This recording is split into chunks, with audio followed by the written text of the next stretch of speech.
Hello dear aspirants, welcome to the North East PSC current affairs discussion का sir ये आपका class चल रहा है। इसमें हम लोग करंट अफेयर्स का डिस्कशन करेंगे सर। ये आपका मार्च महीने का करंट अफेयर्स चल रहा है। So a very good evening to all of you. Please do let me know audio video clear है आप लोगों तक।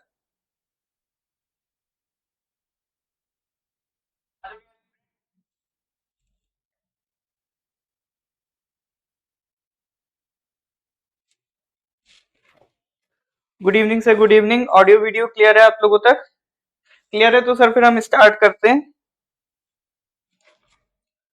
हाँ जी, मार्च मंथ का करंट अफेयर्स है। आज ऑलमोस्ट आधा मार्च का करंट अफेयर्स आपका हो जाएगा। क्वेश्चन नंबर 50 तक हम पहुंच जाएंगे। क्वेश्चन नंबर 40 तक हम पिछली क्लासेस में आपका पहुंच चुके थे। ठीक है, चलिए तो एक बार पहले पिछले कुछ क्वेश्चंस के आंसर दीजिए जो हम कर चुके हैं।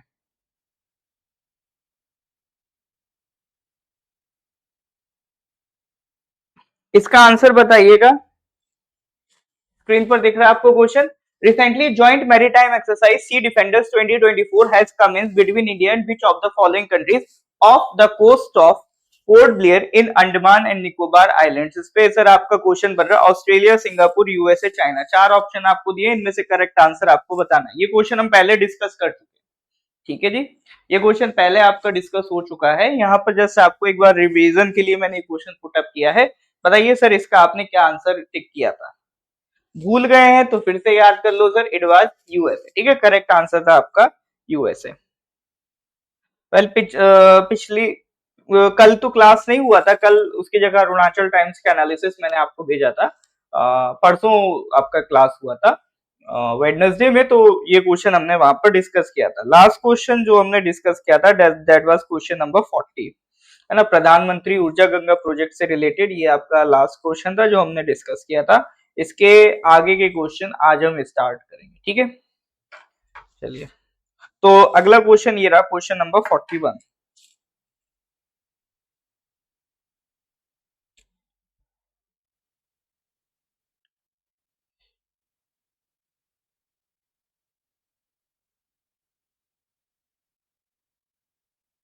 ऑलराइट, क्वेश्चन नंबर 41 क्या है सर?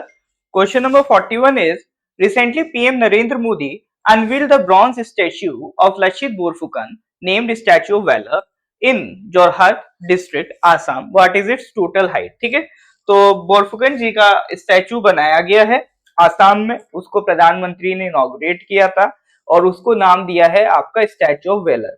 देखो इस तरह के क्वेश्चन आपसे बन सकते हैं, जैसे सरदार पटेल का स्टैचू बना, उसका नाम क्या दिया गया? स्टैचू ऑफ इंटीग्रिटी, वो यूनिटी, स्टैचू ऑफ यूनिटी उसका नाम रखा गया। इसी तरह से आपका जो ये स्टैचू बना है क्या कहते हैं, जो बोरफुकन जी का, इसका नाम रखा गया स्टैचू ऑफ वैलर। वैलर मतलब साहस, ब्रेवरी। तो उनकी ब्रेवरी आज भी इंडिया की हिस्ट्री में याद रखी जाती है ना। तो लचित बोरफुकन जी के नाम से आप लोग अवेयर होंगे, तो नॉर्थ ईस्ट के तो एक one of the most brave person में ये काउंट होते हैं। ठीक है, तो इसका आंसर बताना, हाइट कितनी थी स्टैचू की। थोड़ा सा फैक्चुअल पूछना चाहेगा तो इस तरह के क्वेश्चन आपसे पूछ सकता है। तो सर इसमें जो करेक्ट आंसर है वो है आपका 125 फीट। ठीक है, ये स्टैचू की हाइट है। अब जब उनके स्टैचू की बात हो रही है तो लाचित बोरफुकन जी के बारे में बात कर लेते हैं। उनसे रिलेटेड क्वेश्चन आपके एग्जामिनेशन में आते रहते हैं। ठीक है, किस बैटल की वजह से वो जाने जाते हैं, वो बैटल आपसे पूछता रहता है। ये पहले भी एक दो बार हम लोगों ने डिस्कस किया है और इस पे क्वेश्चन भी कई बार बने। तो लचित बोरफुकन जी, उनका जन्म हुआ है 24 नवंबर 1622। उनको याद किया जाता है for his leadership in the battle of Saraighat. ठीक है, बैटल ऑफ सरायघाट पे क्वेश्चन अमूमन बनते रहते हैं। तो battle of Saraighat was fought in 1671। ठीक है, 1671 में ये लड़ाई हुई थी। सबसे पहली चीज तो इसको ध्यान रखना। दूसरी चीज ध्यान रखोगे सर, किस किस के बीच में हुई थी? Ahoms and Mughals. ठीक है, it was a battle between the Ahoms and the Mughals. तो अहोम्स के बिहाफ पर आपका कौन लीड कर रहे थे? Lachit Borphukan was leading the Ahoms. तो अहोम्स ने ये बैटल जीती थी ओवर मुगल्स। बाकी उनके बारे में भी कहा जाता, he was the inspiration behind strengthening India's naval force and revitalising inland water transport and creating infrastructure associated with it due to his great naval strategies। ठीक है, तो नेवल स्ट्रेटेजीज में माना जाता उनका काफी बड़ा एक रोल था। और जो इनलैंड वाटर ट्रांसपोर्ट हुए, आपका इनलैंड वाटर ट्रांसपोर्ट क्या है, जैसे ब्रह्मपुत्र नदी है, तो ब्रह्मपुत्र नदी के थ्रू आपका जो ट्रांसपोर्टेशन किया जाएगा, मतलब जब नदी के थ्रू कोई ट्रांसपोर्टेशन होता है, जैसे जनरली आप जो वाटर ट्रांसपोर्ट देखते हो वो ओशियन में देखते हो, ठीक है, समंदर से एक जगह से दूसरी जगह कार्गो शिप्स चलते हैं, उसी तरह से नदियों को भी यूज किया जा सकता है। ऑब्वियसली उतने बड़े साइज के शिप नहीं बनेंगे, छोटे साइज के शिप बनेंगे, बट उसमें भी आपका ट्रांसपोर्टेशन किया जा सकता है, तो वो कहलाता है इनलैंड वाटर ट्रांसपोर्ट। लक्षित बोरफुकन जी के नाम पे एक चीज और ध्यान रखिएगा, उनके नाम पे गोल्ड मेडल चलता है, ठीक है। तो जो नेशनल डिफेंस एकेडमी है अपनी, तो नेशनल डिफेंस एकेडमी में जो बेस्ट कैडेट का अवार्ड होता है, जो बेस्ट कैडेट को गोल्ड मेडल दिया जाता है, तो वो लक्षित बोरफुकन जी के नाम पर आपका है, ठीक है, तो इसको ध्यान रखिएगा। It was instituted in 1999 to inspire defence personnel to emulate Borphukan heroism and sacrifices, और उनकी मृत्यु होती है 25 अप्रैल 1672 में, ठीक है। तो 24 नवंबर 1622 से आपका 25 अप्रैल 1672। तो लक्षित बोरफुकन जी के बारे में ये कुछ इंपॉर्टेंट जानकारी है जो मैंने यहाँ पर मेंशन की है। अब एक सवाल आपके लिए मैं छोड़ देता हूं, अगर पता है तो कमेंट में मेंशन कीजिएगा, नहीं पता है तो एक बार सर्च करके पता करने की कोशिश करिएगा। सवाल यह है कि जो ये बैटल हुआ था, battle of Saraighat, it was between Ahoms and Mughals. तो अहोम आर्मी को तो लक्षित बोरफुकन जी लीड कर रहे थे, but who was leading the Mughal army, ठीक है। तो ये क्वेश्चन आप ढूंढने की कोशिश कीजिएगा। Most of the people from you, आप, मुझे मालूम है आप लोग इसका आंसर जानते होंगे, जानते तो एक बार कमेंट कर दीजिएगा, ठीक है सर। चलिए तो आगे बढ़ते हैं फिर अगले क्वेश्चन की तरफ। क्वेश्चन नंबर 42, क्वेश्चन नंबर 42 है, recently prime minister Narendra Modi, recently Prime Minister Narendra Modi has inaugurated the Sela Tunnel project in Arunachal Pradesh. It has been constructed by the BRO under which of the following projects? अभी देखो sir, प्रधानमंत्री आए थे आपका अरुणाचल मार्च के महीने में, तो कुछ इनॉग्रेशन करके गए थे, कुछ ग्रांट्स प्रोवाइड करके गए थे, तो ये उसी दौरान की बात हो रही है कि जो आपका सेला टनल का प्रोजेक्ट काफी टाइम से चल रहा था, it has been now completed, तो उसको प्रधानमंत्री इनॉग्रेट करके गए हैं। किसने कंस्ट्रक्ट किया है? It has been constructed by Border Roads Organisation, BRO. तो सवाल ये है, it is constructed under which of the following project, किस प्रोजेक्ट के अंदर इसको बनाया गया? ये हमने पहले भी कई बार आपका जो जीके वगैरह होता है उसमें ये सवाल आपका प्रोवाइड किया है। हाँ जी सर, इसका करेक्ट आंसर बताइएगा।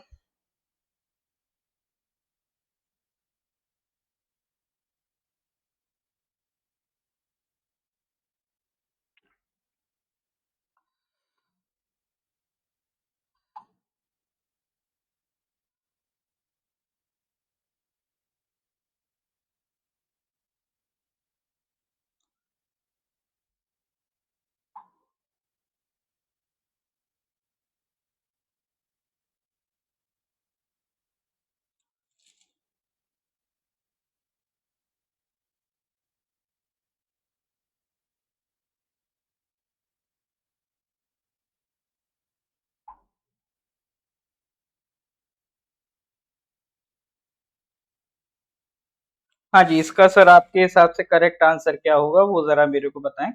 क्वेश्चन नंबर 42, तो ये जो आपका काम हुआ है, it has been under the project बर्तन। देखिए ये अरुणाचल स्पेसिफिक न्यूज है, तो बहुत से लोग परेशान होते रहते हैं सर, आप नॉर्थ ईस्ट अरुणाचल का करंट अफेयर्स का है, तो वो हम देखो सर आपका तीन तरह से करा रहे हैं अरुणाचल का, तीनों तरह से आपको प्रोवाइड किया जा रहा है। एक तो नेशनल लेवल में अगर अरुणाचल की कोई खास इंपॉर्टेंट न्यूज है, यहाँ पर हम कवर कर रहे हैं, साथ ही साथ पूरा एक नॉर्थ स्पेसिफिक करंट अफेयर्स भी आपका बन रहा है, उससे भी आप कर सकते हो। तीसरा अरुणाचल टाइम्स एनालिसिस भी हो रहा है, वहां से भी आप कर सकते हो। तो तीन तीन आपके सर मोड हैं, आप तीनों से अरुणाचल की जो अपना जीके है उसको मजबूत कर सकते हो।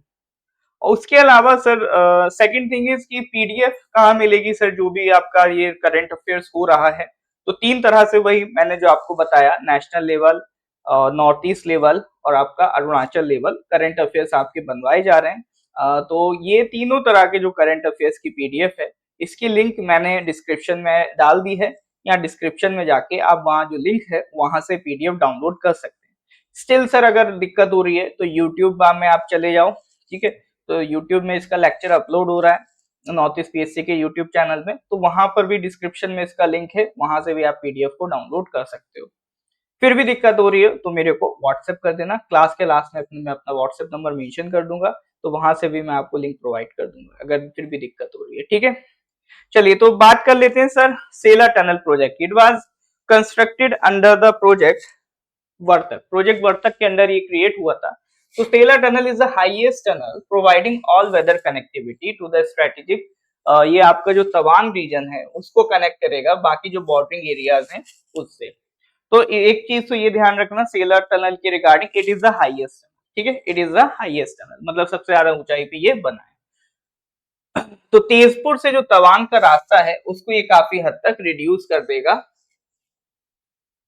और ये मेनली किस रोड पे बना है, किस एरिया को कवर कर रहा है, तो ये ध्यान रखना सर, बालीपारा से चरिद्वार से तवांग रोड, ठीक है, बालीपारा से चरिद्वार से तवांग रोड का ये जो रास्ता है इसको ही आप इस टनल के थ्रू यूज कर सकते हैं। ऑल वेदर कनेक्टिविटी आपको प्रोवाइड कर रहा है, आपके रास्ते को आसान बना रहा है, तो that is the significance of the Sela tunnel. चलिए नेक्स्ट क्वेश्चन पे आ जाते हैं sir. Question number 43. Recently, PM Narendra Modi has laid the foundation stone of Dibang Multi-Purpose Hydropower Project of NHPC Limited in the Lower Dibang Valley District of Arunachal Pradesh. What is its total capacity? ठीक है, ये भी देखो अपना Arunachal specific current affairs का question है। अभी प्रधानमंत्री ने एक फाउंडेशन स्टोन रखा, मतलब एक नींव रखी, शुरुआत करिए Dibang multipurpose hydro power project की, ठीक है, तो उसकी ये पावर पूछ रहा है।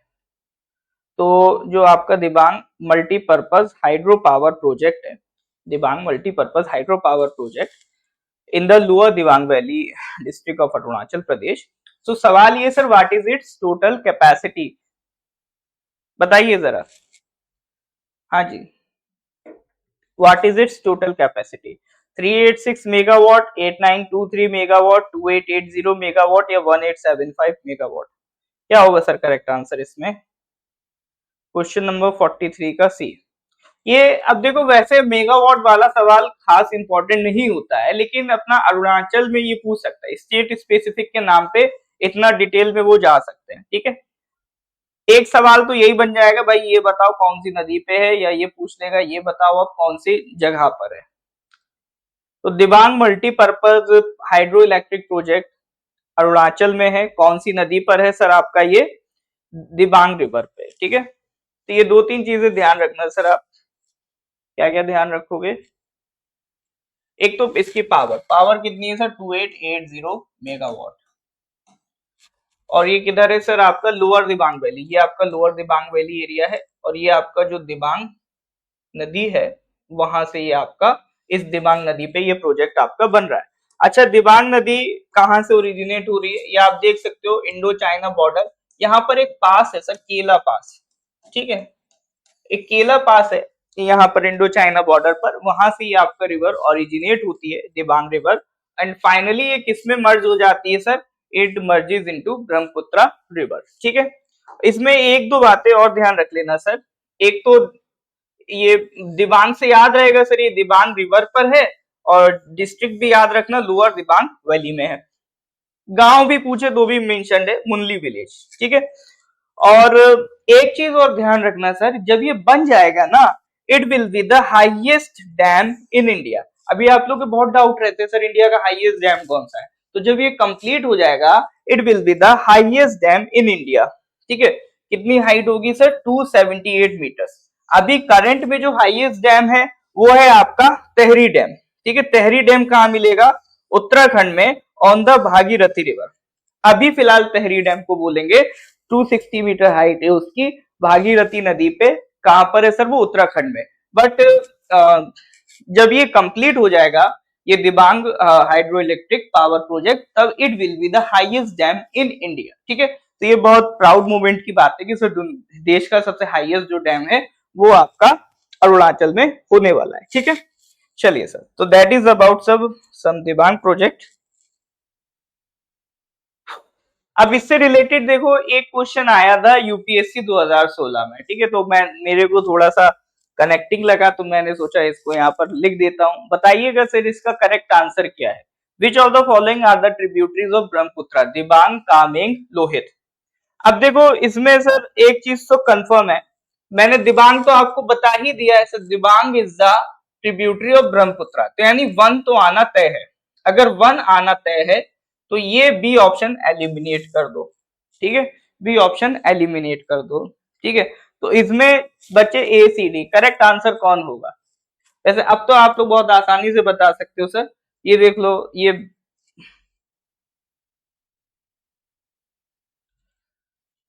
अब करेक्ट आंसर हो जाएगा इसमें डी। तो दिबांग, कामेंग, लोहित ये सारी किसकी ट्रिब्यूटरीज हैं sir, these are all the tributaries of Brahmaputra, ठीक है, इसको ध्यान रखिएगा।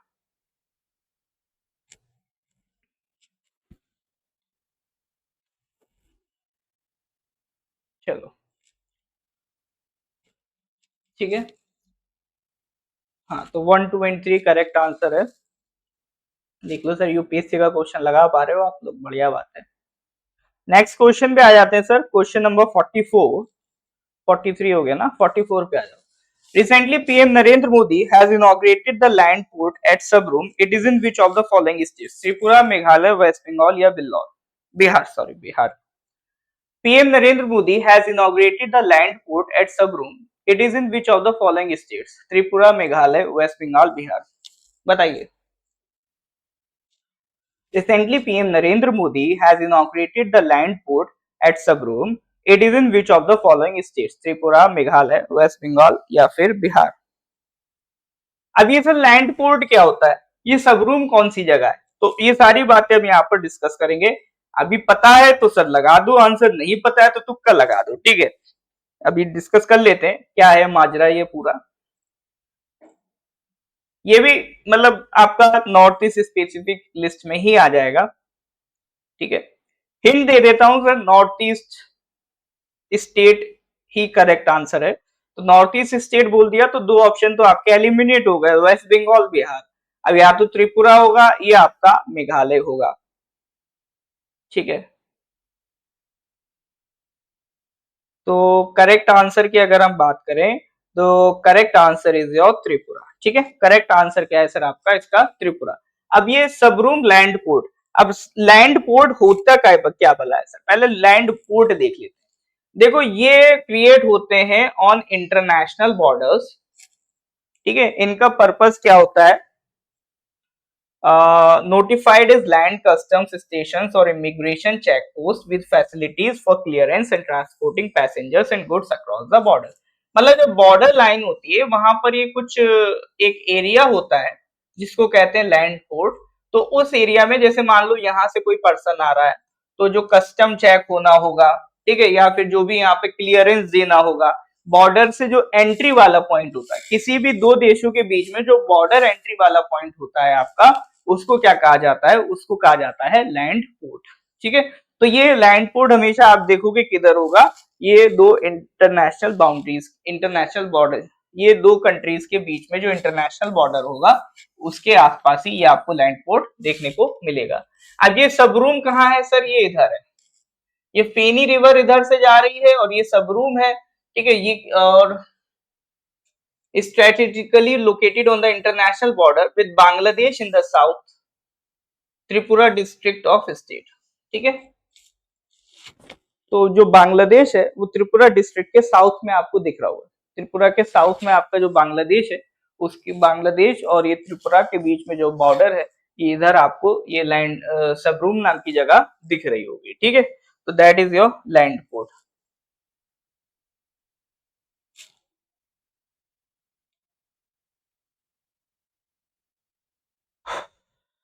तो सवाल क्या था, अभी लैंड पोर्ट सब रूम में इनॉग्रेट किया गया है, किस स्टेट में आता है ये, तो it is in the Tripura district, ठीक है सर। चलिए यहाँ पे किसी को कोई डाउट है तो बताइए, क्लियर है तो गिव मी थम्स अप। हाँ जी, ज्यादा तेज तो नहीं चल रहे हैं सर, ज्यादा तेज स्पीड तो नहीं हो गई सर, दौड़ाया दौड़ाए लगे।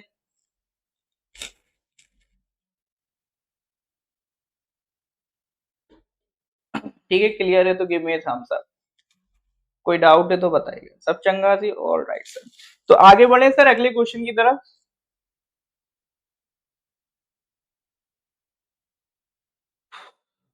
Question number 45। अब देखो, अभी तक आपने अलग अलग तरह के प्राइजेस पढ़े होंगे, ये शायद पहली बार आप नाम सुनो, इरास्मस प्राइज। तो who among the following has been awarded the Erasmus prize 2024? Awards and honour का ये क्वेश्चन है, तो अवार्ड्स वाले क्वेश्चन आपके एग्जाम में जनरली पूछे जाते हैं, तो इसीलिए मैंने इस क्वेश्चन को पुट अप किया है। बताइए सर करेक्ट आंसर क्या है? Who among the following has been awarded the Erasmus prize 2024? Jhumpa Lahiri, Arundhati Roy, Amitabh Ghosh या विक्रम सेठ?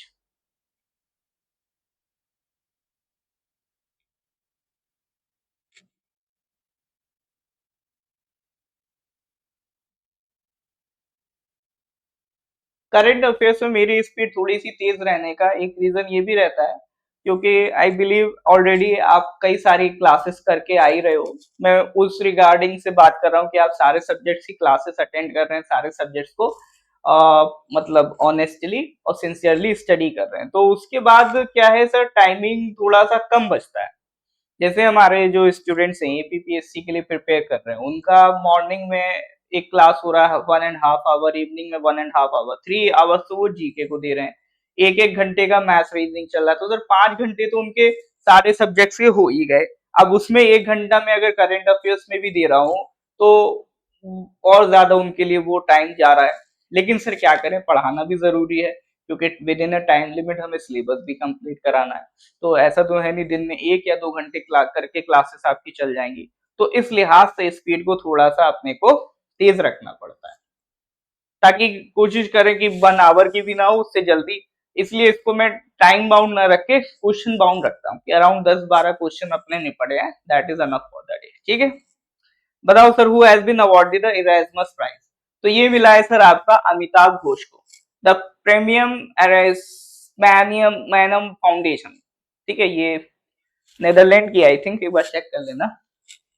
तो इंडियन राइटर अमिताभ घोष को ये अवार्ड दिया गया है। ठीक है, उन्होंने क्या लिखा है? उन्होंने लिखा है सर आपका ये इमेजिनिंग द अनथिंकेबल। ठीक है, इसके बारे में आप डिटेल में पढ़ना चाहो तो एक बार पढ़ लेना।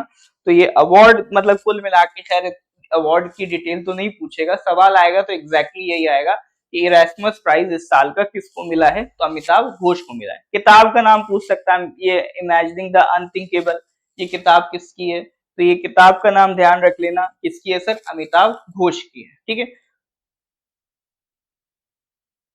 चलिए नेक्स्ट क्वेश्चन पे आ जाओ। Question number 46। Who among the following has won the title of the 71st edition of the Miss World 2023? Miss World 2023, that is a very very important question. इसके आने के चांसेस काफी ज्यादा होते हैं, तो जो भी नाम अगर पता हो तो बता देना। आई थिंक आप लोगों को जनरली ये सारी जानकारी तो रहती है सर, है ना? नहीं तो आजकल जो रील का जमाना उसमें ये वाले करंट अफेयर्स तो कवर हो ही जाते हैं। तो इसमें से चार में से सर करेक्ट आंसर बताओ। करंट अफेयर्स एक्स्ट्रा पढ़ना होगा क्या उसके अलावा? आरपी जी आप तो पुराने स्टूडेंट हैं, आप ये क्यों सवाल पूछ रहे हैं? देखो करंट अफेयर्स एक्स्ट्रा सर अभी क्या करोगे? अगर कुछ एक्स्ट्रा बच रहा होता तो वो मैं उसको भी करा ही देता ना। मैं क्यों इंटेंशनली आधा कराऊंगा और आधा छोड़ दूंगा, नहीं ये आप कर लो। तो जितना भी मेरे हिसाब से एग्जामिनेशन पॉइंट ऑफ व्यू के लिए जरूरी है मैं उसको कवर करा देता हूँ। ठीक है, तो आप इतना पढ़ के भी भरोसा रख सकते हो, ट्रस्ट रख सकते हो। पहले भी एग्जामिनेशंस में क्वेश्चंस फंसे हैं, होपफुली आगे भी फंसते रहेंगे। और 100% तो सर कोई भी गारंटी नहीं ले सकता, और 100% किसी के मटेरियल से आपका क्वेश्चन फंसते भी नहीं है। तो ऐसा नहीं है कि मैं आपको झूठी तसल्ली दूं कि सारे क्वेश्चंस अपने नोट से ही होंगे।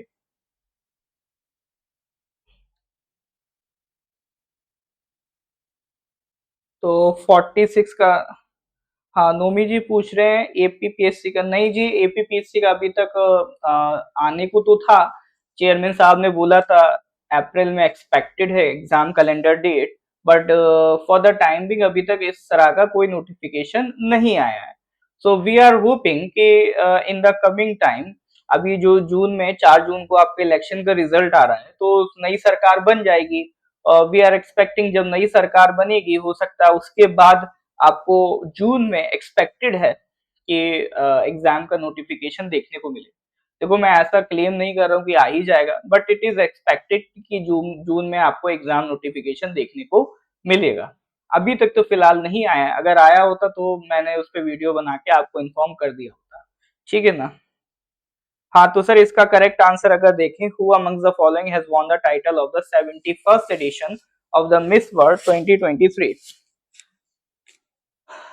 Correct answer is Krystyna Pyszkova. ठीक है, Krystyna Pyszkova is from which country? She is from the चेक Republic and she has won the 71st Miss World title in 2024। तो ये न्यूज अगर आएगी तो एज इट इज आएगी। कुछ न्यूज की सर खास बात ही यही होती है कि आएगी तो एज इट इज आएगी, इसमें कोई डिटेलिंग आपसे नहीं पूछेगा। जैसे ये आपका हो गया मिस इंडिया, मिस वर्ल्ड, इस तरह की खबरें, बुक्स एंड ऑथर के क्वेश्चन, स्पेशली स्पोर्ट्स के क्वेश्चन, तो उसमें कोई बहुत डिटेलिंग नहीं आती। जिस तरह के क्वेश्चन अपन करा रहे हैं, या जैसे मिलिट्री एक्सरसाइज हो गई, उसमें कोई डिटेलिंग नहीं होती। जिस तरह से अपन करा रहे हैं उसी तरह से उसी से रिलेटेड वही क्वेश्चन उसी तरह से अगर पूछने होंगे तो वही पूछेगा। कुछ क्वेश्चंस होते हैं जैसे लाइक गवर्नमेंट स्कीम्स, उसमें डिटेलिंग होती है सर, उसमें कई सारे पॉइंट्स होते हैं और किसी भी पॉइंट पे आपका क्वेश्चन बन सकता है, तो वहां पर थोड़ा सा ध्यान से चलना पड़ता है। अदरवाइज इस तरह के क्वेश्चन में तो एज इट इज जो फैक्ट है उसको याद करो और आप आगे बढ़ो। ठीक है। टीजीटी पीजीटी का नोटिफिकेशन देखो, I am not an astrologist, but वही है, मैंने कहा ना एग्जाम कैलेंडर एक्सपेक्टेड है जून में आएगा। तो एग्जाम कैलेंडर अगर आएगा तो सर एपीपीएससी को जितने एग्जाम कराने हैं वो सब एक साथ वो लिस्ट निकाल के देंगे। उसमें टीजीटी भी होगा, पीजीटी भी होगा, एई भी होगा, जेई भी होगा और एपीपीएससी भी होगा। ठीक है, इट इज एक्सपेक्टेड। बाकी तो देखो सर एपीपीएससी वाले ही बताएंगे, उसमें मैं क्या बताऊं। नेक्स्ट क्वेश्चन पे आ जाओ sir, question number 47। Who amongst the following has become the first fast bowler to take 700 wickets in Test matches cricket? देखो क्रिकेट के क्वेश्चन मैं इसलिए भी ज्यादा डालने लगा हूं क्योंकि पिछले साल मैंने नोटिस किया एपीएसएसबी ने खूब क्वेश्चन पूछे सर क्रिकेट पे, रिकॉर्ड से रिलेटेड। तो ऑब्वियसली बात है, अगर पिछले साल इस तरह के क्वेश्चन पूछे तो इस साल भी पूछ सकते हैं, इंपॉर्टेंट हो गए आपके एग्जाम के लिए। और आज के टाइम में आई एम जस्ट ऑब्जर्विंग अब का जो नॉर्थ ईस्ट है वहां पर क्रिकेट का क्रेज धीरे धीरे बढ़ता भी जा रहा है, तो हो सकता है आने वाले टाइम में ये ट्रेंड कंटिन्यू रहे, तो आप क्यों उससे महरूम रहो। बताइए sir, who among the following has become the first bowler to take 700 wickets in test matches cricket? Stuart Broad, James Anderson, Jasprit Bumrah, Mitchell Starc. 47 का ऑप्शन बी। हाँ जी। अरे इतने लोग लाइव हैं और रिप्लाई कर रहे हैं सर, 3-4 लोग, तो बाकी लोग कर क्या रहे हैं सर? बाकी लोग ऐसा तो नहीं नेटफ्लिक्स एंड चिल समझ रहे हो, इधर साइड में माहौल बना हुआ है, इधर बस वीडियो चल रही है, मस्त पकौड़े खाए जा रहे हैं। इंटरेक्ट करिए सर, जितना आप क्लास में इंटरेक्ट करेंगे ना उतना ही आप उस क्वेश्चन को रिटेन कर पाएंगे, उसकी मेमोरी आप उतनी ही रिटेन कर पाएंगे। वरना करंट अफेयर्स के साथ सबसे बड़ा मेजर ड्रॉबैक ये है कि ये फैक्चुअल होते हैं, तो याद ज्यादा नहीं रह पाते हैं। ये आपका स्टैटिक सब्जेक्ट तो है नहीं कि चलो आप दूसरा अटेम्प्ट दे रहे हो तो पिछली बार पढ़ा था सेम सब्जेक्ट इस बार भी है, ये स्टैटिक तो है नहीं सर, ये डायनेमिक है। इसीलिए इसमें मेरा भी काम बढ़ जाता है, क्योंकि स्टैटिक में तो चलो एक बार नोट्स बना लिए तो वो कुछ टाइम के लिए वही नोट्स से कंटिन्यू में पढ़ा रहा हूँ। यहाँ तो ऐसा नहीं है, यहाँ तो रोज आपको पढ़ाने के लिए मुझे रोज उतनी मेहनत करनी है, रोज उतना ही कंटेंट आपके लिए डेवलप करके लाना है। तो करंट अफेयर्स आपके एंड से भी मेहनत का काम है, मेरे एंड से भी मेहनत का काम है। ठीक है, तो इसमें इंटरेक्ट करिए, जितना आप इंटरेक्ट करेंगे उतना आप उस क्वेश्चन पे नजर रख रहे हैं, उतना उस क्वेश्चन पे फोकस कर रहे हैं, और जितना उस पे आप फोकस करेंगे उतने ही लंबे टाइम तक के लिए आसान हो जाएगा उसको अपनी मेमोरी में आपके लिए रिटेन करना। ठीक है। नहीं सर दिख रहा। अच्छा दिख नहीं, अरे यार चलो अब तो दिख रहा होगा सर। वैसे मैं पढ़ भी देता हूँ साथ ही साथ, तो इसका करेक्ट आंसर बता देता हूँ, जेम्स एंडरसन। ठीक है, तो ये पूरी लिस्ट है, first pacer to take 700 test wickets. तो इसमें आपका जेम्स एंडरसन 187 मैचेस और 700 विकेट्स, ठीक है, टेस्ट मैचेस की अगर बात करें। चलिए, तो नेक्स्ट क्वेश्चन पे आते हैं, क्वेश्चन नंबर 48। क्वेश्चन नंबर 48 पे आ जाओ sir. India and European free trade association EFTA, उसमें सर आपके 4 कंट्रीज हैं, Switzerland, Iceland, Norway and Liechtenstein have signed a trade and economic partnership agreement. EFTA has committed to promote investments by how much amount in India in the next 15 years। देखो, एक European organisation है, European free trade association, इसमें ये 4 countries आपका मौजूद है। इन्होंने भारत सरकार के साथ, भारत के साथ एक ट्रेड एग्रीमेंट साइन किया है। ये ऑर्गेनाइजेशन का नाम है EFTA, ऑर्गेनाइजेशन का नाम है, और जो एग्रीमेंट साइन किया है वो है सर आपका TEPA, trade and economic partnership agreement. तो उस एग्रीमेंट के तहत उन्होंने कितना अमाउंट उन्होंने बोला है कि इन द नेक्स्ट 15 इयर्स वो इंडिया में इन्वेस्ट करेंगे, ये आपका क्वेश्चन है।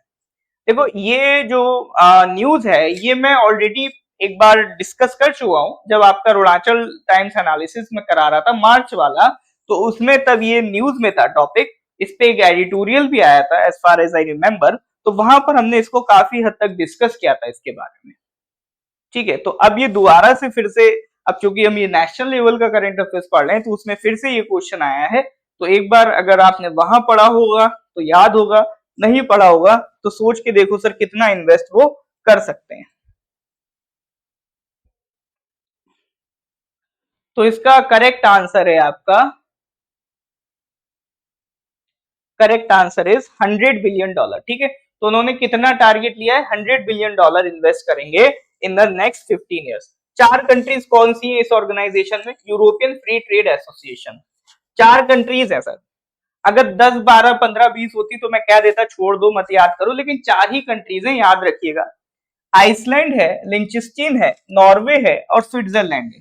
ये मैप भी मैंने यहाँ पर ऐड कर दिया है ताकि आप ये कंट्रीज की लोकेशन भी देख पाओ, ठीक है। ये जो आपका है ये आइसलैंड वाला हिस्सा है, ये आपका नॉर्वे वाला हिस्सा है, ये आपका स्विट्जरलैंड है, और यहाँ आपकी एक छोटी सी कंट्री है लिंचेस्टीन, ठीक है। लिechtenstein लिखा जाता है बट पढ़ने में आता है लिंचेस्टीन। तो ये 4 कंट्रीज इसका आपकी मेंबर है। फिर दूसरी चीज आती है इनका हेडक्वार्टर, हेडक्वार्टर ध्यान रखेंगे यूरोपियन फ्री ट्रेड एसोसिएशन का, स्विट्जरलैंड में जो जेनेवा है वहां पर इसका आपको हेडक्वार्टर देखने को मिलेगा, ठीक है, बिल्कुल सही बात। तो ये हो गई सर सारी जानकारी किसके रिगार्डिंग, ये सारी जानकारी होगी regarding European free trade association. Next आते हैं सर एग्रीमेंट की, कि क्या एग्रीमेंट हुआ है टेपा की अगर हम बात करें, ठीक है। ये हेडिंग गलत होगी, ये है टेपा, वो एक trade and economic partnership agreement. तो उन्होंने कमिट किया है कि भाई जो भारत में वो इन्वेस्टमेंट है इन द नेक्स्ट 15 इयर्स कितनी प्रोवाइड करेंगे, $100 billion, that will generate around 1 million direct employment in India through such investment, ठीक है। For the first ever time in the history of free trade agreements a legal commitment is being made to promoting target oriented investment and the creation of jobs। मतलब free trade agreement ऐसा नहीं है कि भारत में पहली बार sign किए हैं, और भी कंट्रीज के साथ साइन किए हैं, the prominent one being is with the UAE जो हमने फ्री ट्रेड एग्रीमेंट साइन किया।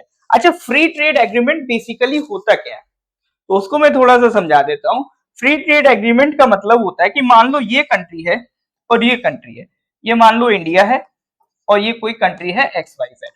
अगर इन दोनों कंट्री के बीच फ्री ट्रेड एग्रीमेंट साइन है, तो इसमें होता क्या है कि जनरली जैसे कोई भी गुड, कोई भी प्रोडक्ट मान लो XYZ कंट्री से इंडिया में आता है, तो उनको कुछ ड्यूटी देनी पड़ती है, कस्टम ड्यूटी काइंड ऑफ एक टैक्स देना पड़ता है, मान लो देना पड़ता है 10%। इसी तरह से भारत से कोई प्रोडक्ट इस कंट्री में जाता है तो उन्हें भी एक ड्यूटी देना पड़ती है वहां पर, वो मान लो वो भी 10%। अब ये जब आपस में एग्रीमेंट साइन कर लेंगे तो कुछ कंडीशंस रख देते हैं कि भाई अगर आपके प्रोडक्ट हमारी कंट्री में आएंगे या हमारे प्रोडक्ट आपकी कंट्री में आएंगे, तो या तो इसको बिल्कुल 10% से 0 कर सकते हैं या फिर उसको रिड्यूस कर सकते हैं। मान लो उसको कर दिया 10% की जगह कर दिया सर आपका 2%, कि नहीं हम सर 10% नहीं लेंगे, हम कितना लेंगे 2%। तो फ्री ट्रेड एग्रीमेंट एक तरीका होता है दो कंट्रीज के बीच पार्टनरशिप करने का, जिसके थ्रू वो आपस में जो कस्टम ड्यूटीज हैं या आपस में जो उनकी फॉर्मेलिटीज हैं उसको वो रिड्यूस कर सकते हैं। सिर्फ कस्टम ड्यूटी रिड्यूस नहीं होती है, उसके अलावा भी जो मतलब प्रोसीजर्स होते हैं, रेड टेपिज्म होता है, उसको वो रिड्यूस कर सकते हैं। उससे फायदा क्या होता है, भारत के जो बिजनेसमैन हैं उनके लिए दूसरी कंट्री में बिजनेस करना आसान हो जाता है, और दूसरी कंट्री के जो बिजनेसमैन हैं उनका भारत में बिजनेस करना आसान हो जाता है। तो that is the purpose of free trade agreement. ठीक है, तो बाकी सब डिटेल एक बार आप चाहो तो पढ़ लो, तो उतना डिटेल जरूरी नहीं है।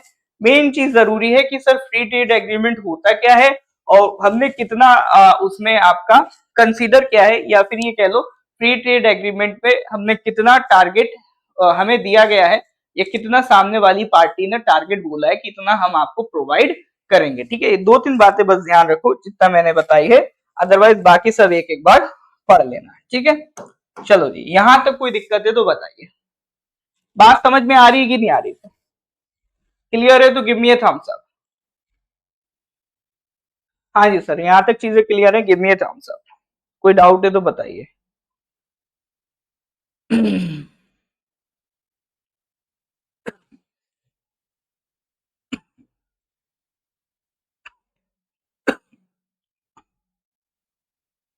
चलिए नेक्स्ट क्वेश्चन पे आते हैं sir, question number 49। Recently, the central government has ordered Punjab and Himachal Pradesh to maintain status quo on the Shannon hydropower project. It is being built on which of the following rivers? एक Shanan hydro power project का सवाल है। अब उसमें क्या order है, क्या दिक्कत है, वो सब हमारे काम का नहीं है, उससे हमें इतना मतलब नहीं है। हमें सर बस एक हाइड्रो पावर प्रोजेक्ट का नाम न्यूज में आया है तो हमें पता होना चाहिए वो किस स्टेट में है, क्योंकि इस तरह के क्वेश्चंस बनते रहते हैं। कोई डैम है, कोई हाइड्रो पावर प्रोजेक्ट है, इस तरह के क्वेश्चन पूछता रहता है ये किस रिवर पे है और किस स्टेट में। ठीक है, मैंने पहले भी कहा था हाइड्रो पावर प्रोजेक्ट से रिलेटेड अगर कोई भी हाइड्रो पावर प्रोजेक्ट डैम वगैरह अगर आप देखो तो ऑलवेज आस्क योरसेल्फ कि आपको दो चीजें पता है कि नहीं पता है, वो किस नदी पे है और दूसरी चीज वो किस स्टेट में। ये दो चीजें सर आपको जरूर पता होनी चाहिए। ठीक है, तो शनन हाइड्रो पावर प्रोजेक्ट किस नदी पे बना है, ये आपका सवाल है। क्वेश्चन नहीं, sorry sorry sorry.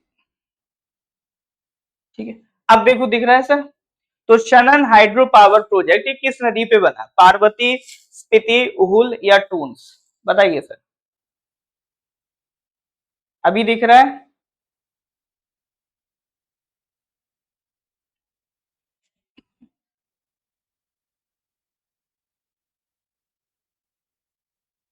Shannon hydro power project, it is built on which of the following rivers? Parvati, Spiti, Uhul, Toons.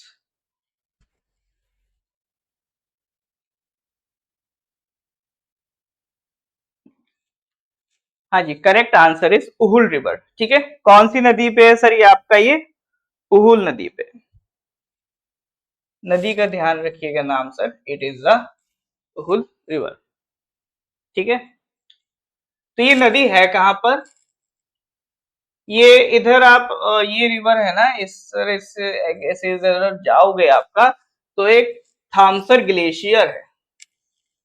ठीक है, Dhamsal glacier in the Dhauladhar range of the Himalaya. ठीक है, हिमालय में जो डिफरेंट माउंटेन रेंजेस हैं उसमें एक है धौलाधार रेंज। धौलाधार रेंज में एक ग्लेशियर है सर, थमसर ग्लेशियर, वहां से इस रिवर का ओरिजिन होता है। और ये फाइनली जाके किस नदी में मिल जाती है, ये उहुल रिवर फाइनली जाके मिल जाती है बियास नदी में। तो it is also the tributary of Beas. तो एक क्वेश्चन तो ये बन सकता है कि मान लो बियास की ट्रिब्यूटरी पूछ रहा हो, उसमें ऑप्शन में उहुल रिवर है, तो वहां आपको पता होना चाहिए कि sir Uhl is the tributary of Beas river. दूसरा, ये किधर से ओरिजिन हो रहा है इसका सर, धौलाधार रेंज में थामसर ग्लेशियर है हिमाचल प्रदेश में, वहां से इस रिवर का ओरिजिन हो रहा है। दूसरा पॉइंट इसको ध्यान रखना। तीसरा पॉइंट ये ध्यान रखना, इस नदी पे जो हाइड्रो इलेक्ट्रिक पावर प्रोजेक्ट है जो बना हुआ है दैट इज शनन। ये तीन चीजें जो मैंने आपको बताई हैं इसको ध्यान रखना, इसको नोट्स में लिख लेना। ठीक है। और देखो अब इसी तरह के क्वेश्चन है, अगर ये मान लो आ भी जाता है तो लोगों को क्या लगता है कि मान लो ये शनन हाइड्रो इलेक्ट्रिक पे क्वेश्चन बन गया, अब लोगों को क्या लगेगा कि भाई ये तो स्टैटिक का पार्ट है, क्योंकि important dams hydro electric power project कहां पर क्या बना हुआ है ये हम स्टैटिक में भी पढ़ाते हैं, तो लोगों को लगेगा वहां से पूछा गया है। लेकिन अगर आप देखोगे यही क्यों पूछा गया है, क्योंकि ये न्यूज में था। तो that is the power of current affairs. ठीक है सर, तो इसको ध्यान रखिएगा। बात समझ में आ रही है कि नहीं आ रही सर? इज दैट क्लियर और नॉट? क्लियर है तो गिव मी थम्स अप। हाँ जी सर, यहां तक किसी को कोई डाउट है तो बताइए। कोई डाउट है सर यहां तक? ऑलराइट, अगर चीजें सब चंगी सी चल रही हैं, बढ़िया चल रहा है, आ रही है, बहुत बढ़िया जी, बहुत बढ़िया। तो आगे बढ़ रहे हैं सर अगले क्वेश्चन की तरफ। Question number 50, according to the recent survey there are total how many golden langurs? Golden langurs, उसका सर साइंटिफिक नेम भी दे रखा है, बड़ा अजीब सा है, ट्रैकीपिथेकस जी, मतलब साइंटिफिक नेम पूछे चांसेस आर लेस। बट इसके हिसाब से टोटल गोल्डन लंगूर्स की संख्या कितनी है भारत में? हाँ जी, तो एक फैक्चुअल खबर है sir, according to the recent survey there are total how many golden langurs in India. अब ऐसा मत इमेजिन करना कि उनका चेहरा गोल्डन होगा इसलिए गोल्डन बोल रहे हैं, बॉडी गोल्डन है, ठीक है। तो ये फोटो भी ऐड कर दी है मैंने। तो ये एक सर्वे हुआ है, ठीक है, किसने किया है sir? By the primate research centre, ठीक है। ये सर्वे किसने किया है? Primate research centre, north east India, Assam forest department, उन्होंने ये सर्वे किया है। और उनके हिसाब से भारत में जो गोल्डन लंगूर्स हैं उनकी संख्या है 7396। ये टॉपिक न्यूज में था, ये सर्वे न्यूज में था, तो इसलिए इसको ऐड कर लिया गया। मे बी इस पे क्वेश्चन बन सकता है, मतलब बहुत इंपॉर्टेंट नहीं है, ये फैक्चुअल नहीं है, बट स्टिल इस पे क्वेश्चन आपका बनाया जा सकता है। ठीक है सर, तो ये हो गए आज के 10 सवाल आपके पूरे। यहां तक किसी की कोई दिक्कत है, कोई डाउट है तो डू लेट मी नो। बाकी सर देखो, पीडीएफ के लिए मैं पहले भी बता चुका हूँ, पीडीएफ के लिए डिस्क्रिप्शन से लिंक डाउनलोड कर सकते हो। ये वीडियो आपका भी लाइव जो हो रहा है फेसबुक पे हो रहा है, और इसी का रिकॉर्डिंग हम आपको यूट्यूब पे भी प्रोवाइड कर रहे हैं। कल मॉर्निंग में इसका आपको यूट्यूब पे वीडियो मिल भी जाएगा, ठीक है जी। और अगर वैसे तो यूट्यूब पे जो वीडियो आएगा हमारा, उसके डिस्क्रिप्शन में भी आप देख सकते हो, पीडीएफ डाउनलोड करने की लिंक है। साथ ही साथ आपका यहाँ पर भी जो फेसबुक पे वीडियो लाइव चल रही है उसमें भी डिस्क्रिप्शन में पीडीएफ डाउनलोड करने की लिंक है। एक और इम्पोर्टेंट बात मैं आपको बता दूं कि अभी क्या है, फरवरी 2024 तक आपको करंट अफेयर्स की पीडीएफ मिल जाएगी। अभी मार्च का करंट अफेयर्स चल रहा है सर, ठीक है, मार्च का करंट अफेयर्स चल रहा है। मार्च का जैसे करंट अफेयर्स कंप्लीट हो जाएगा उसका मार्च का भी पीडीएफ आपका अपलोड हो जाएगा, ठीक है सर। चलिए, तो ये जानकारी मेरे को देनी थी, फिर भी पीडीएफ ढूंढने में दिक्कत हो तो मुझे व्हाट्सएप कर देना, 9990784642, ठीक है। फिर भी कोई दिक्कत हो तो इस पे व्हाट्सएप कर देंगे। चलिए सर, ठीक है, thank you Bobby ji, thank you everyone. मिलते हैं सर अगली क्लास में। लेक्चर अच्छा लगे तो लाइक कर देना, शेयर कर देना, चैनल सब्सक्राइब या फॉलो कर देना।